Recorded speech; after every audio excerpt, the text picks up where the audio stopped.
guys? Today we are going to be reviewing a franchise again. Um, I'm literally looking outside my window right now. We're gonna get like 10 to 20 inches of snow here. It's fucking insane.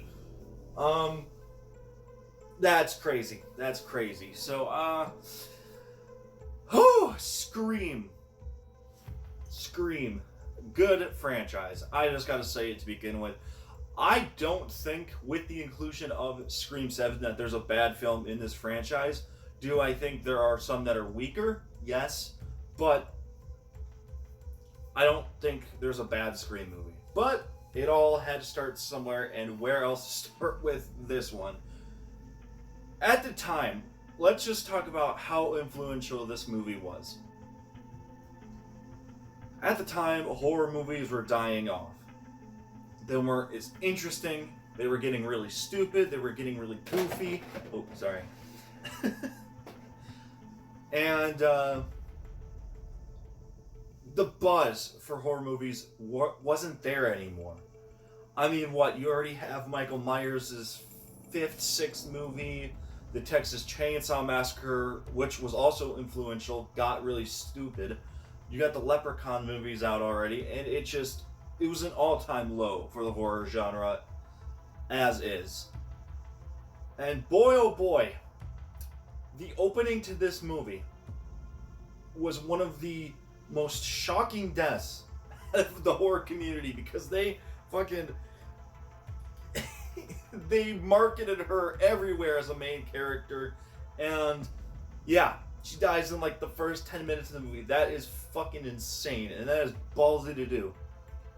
And to say that this revised the horror theme and not just like commented on the meta-ness of horror in general would be an understatement, because this movie brought horror back to its original roots while also channeling that comedic side, but more sticking to that horror genre. Yes, is it meta? Does it know what it is? Yes, this is a movie that knows what it is, and it's there to revise a new killer. And Ghostface is such a badass in here. You love the mystery aspect. You like these characters a lot. They have very good chemistry together, which only makes the killer reveal at the end of the movie very shocking. Well, not shocking. Maybe if you haven't seen it before, maybe it might be shocking. Obviously, most of us fans know who the killer was in the first movie. So I'm gonna get a spoiler warning out there already. So if you guys don't know, go watch this movie. It's an absolute classic and an absolute blast to sit through. So yeah, Billy and Stu were the best killers out of this whole franchise, I think. I think Matthew Lillard and Skeet Ulrich did such a good job. Their chemistry together as the two killers was amazing. And I don't think there is a crazier portrayal, like a psychopathic portrayal in this franchise, as good as them. Emma Roberts comes close, but I gotta say, they did a really well job in this movie. The gore was great, the kills, there were shocking deaths, the chase sequences were really, really intense. They knew how to build that up.